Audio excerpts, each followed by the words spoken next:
Hi, my name is Brandon, and been excited to just talk a little bit about LifeGroups and why my family and I are looking forward to hopefully launching a group here this fall. And I really want to focus on the word life because I know the word group can certainly have a lot of connotation and a lot of different meaning, but for me and for my wife or kids, it's about life. It's about doing life together. And what we have seen throughout the years is doing life through ups and through downs and through celebrations and challenges and just eating together and going to friends' sporting events with their kids, and that's what it's about. I think it's gathering together and just doing life together, which I think we so often make things so difficult.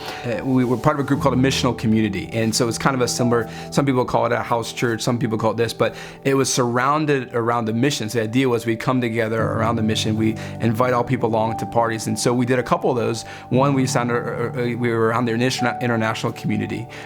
We were looking at just supporting the people in the area that we lived in up in north of town that were migrant workers, that were people that were from different cultures that didn't know the language, and just said, how can we just come around and how can we do life with them, and how can we invite them over to our house to have parties and Super Bowl. We threw a Super Bowl party, and at one point Super Bowl party we had 5 different countries represented, people that didn't even know what American football was, and that group of people was incredible because we had it around the mission. We were doing life together. We didn't get caught up with all the do's and don'ts and kind of our group with it. And then after we kind of rolled out that group, we actually rolled into our apartment complex. We lived in an apartment complex, and just in our building just had the opportunity to just get to know people, and again invite people over for birthday parties, throw baby showers for people from other countries, go throw pool parties with it. And so that's when our family was most energized, because it involved our whole kids with other kids with it. We were just doing life together. We weren't having to fight, oh well, this week we got to meet on this day to do this. It was like, hey, I got a birthday party, hey, we're throwing some steaks on the grill, why don't you guys come over? And it just became part of our regular rhythm. So those things were what's probably brought me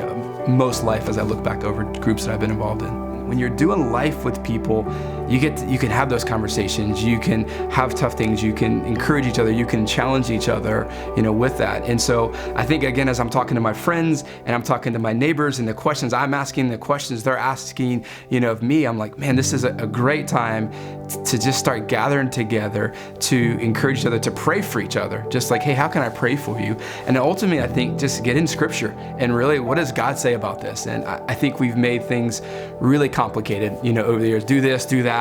And I think it really boils down to some basic things of doing life together, praying for each other, reading scripture. What does God say about this? How does it impact my life? How can it impact your life?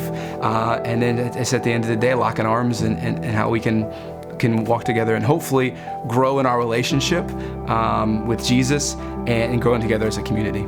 I think the number one thing is people aren't projects, they're people.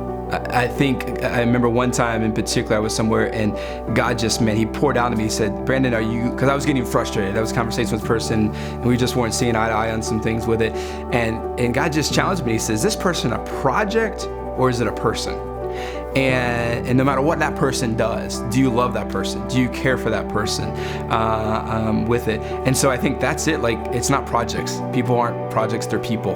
And no matter what happens, no matter what they believe, if you just get to know them and care for them there, it changes your whole perspective. I think where it is just look for natural bridges, look for natural conversations. Why would you want to talk to somebody anyways, besides a faith conversation? If you got conversation of sports or whatever it is, just how would you engage them in a regular conversation? And just do that. Just engage in a conversation. You don't have to go from here to here and think, okay, how do I strategically have a conversation, on faith? You're just having a conversation and you care for that person. So at the end of the day, just take a leap of faith. If this is important to us and loving people like we should love them in the world right now that needs to see love so desperately, why wouldn't you do it?